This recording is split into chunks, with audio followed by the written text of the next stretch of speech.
My name is Sophie Birens de Haan. I'm an older woman who has been diagnosed with breast cancer at age 60 a year and a half ago.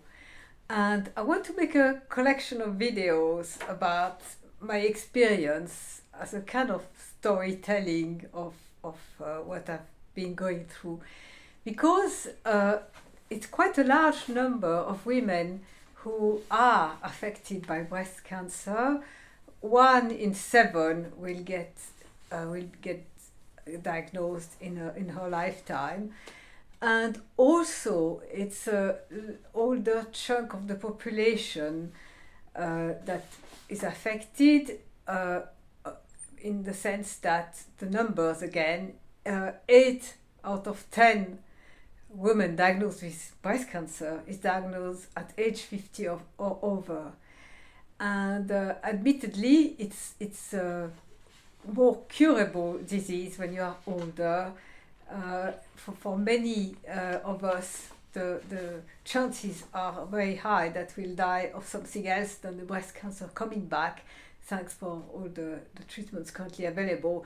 Sadly, it's not so easy with the younger women, who are a smaller group, but for them it's a completely different predicament.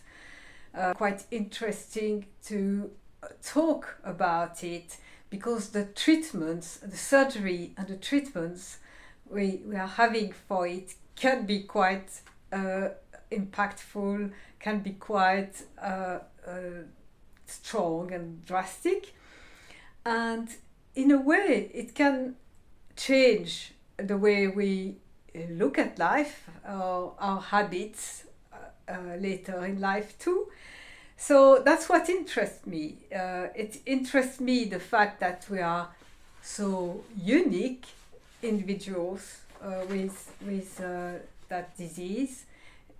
Some say there isn't a single breast cancer. There's anyway different types, but even beyond that, each person has a different health, a different body, a different outlook on the experiences, different life circumstances. There are so many variables for us that each of us can really tell her own story. And I think it's interesting how people react differently. Another subject that people start talking about more these days is menopause. And for me, I haven't talked to many people at all about menopause. It's only my sister, my mom, and my few best friends. So that's 5 people I talked about the menopause with. And even among these people, there is a lot of variation in our outlook on it, and our reactions, and what we choose to do to help ourselves. And I find that quite interesting, because yes, it's for me, my experience in the past year and a half has taught me, or not as it were, because the old habits are difficult to get rid of or to evolve, to let change. But it's the lessons for me that are still in the pipeline, or I'm still learning, is about making decisions. That's a big one, because a diagnosis is not a single point in time. It's usually because of evidence medicine, because of the large clinical trials and the research.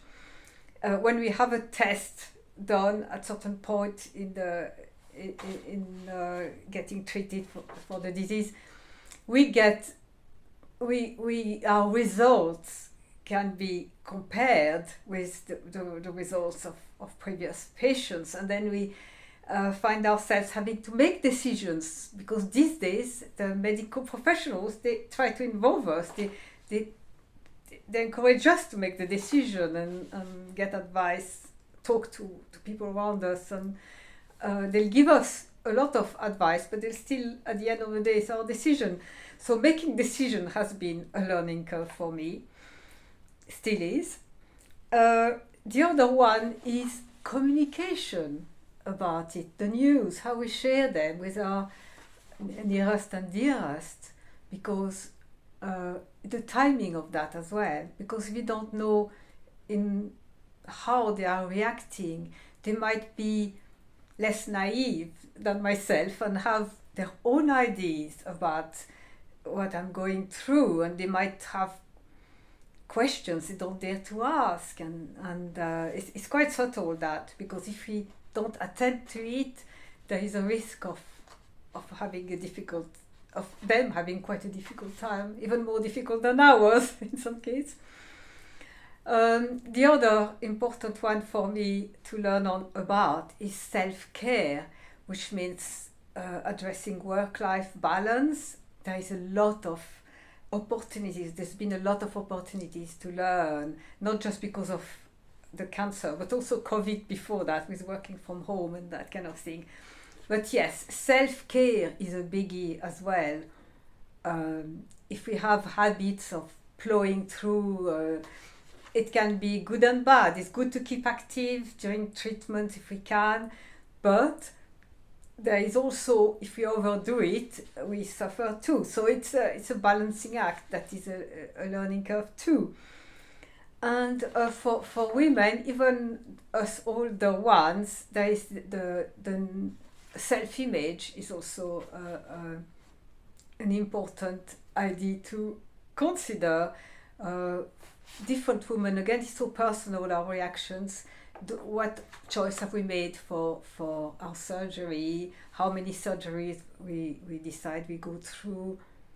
And now it's 4 months since I took my last infusion of chemotherapy, and I wouldn't say it's exactly a very long hair. In fact, I've never had hair this short. So as well, there's a patience learning curve for me. Be patient. So all this is quite worthwhile talking about, I think, because as I was going through the most difficult parts, I found it quite a relief to know, to think that there are others going through similar things who might have their stories out there on the internet, and I've actually looked for inspiration from these videos or blogs or whatever, and it's helped me through, because the biggest lesson for me, the biggest take home for me is about connection with other people, about interconnection, not just the medical staff, but also in the nearest and dearest, but also people at large. When you go out in the street and you decide it's too hot to wear your hat, you look like someone who's gone through cancer treatment, unless it's an unusual fashion.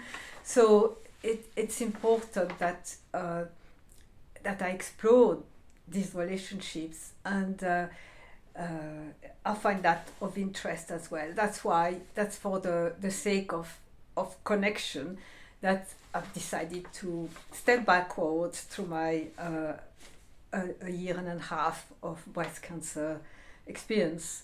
And before I draw a line on it and forget all about it, I wanted to make a few videos about some specific aspects that are just about a sample of one person with my own reactions to various things. Might be very different from others, but I thought it would make people think as well. It would be of interest to share.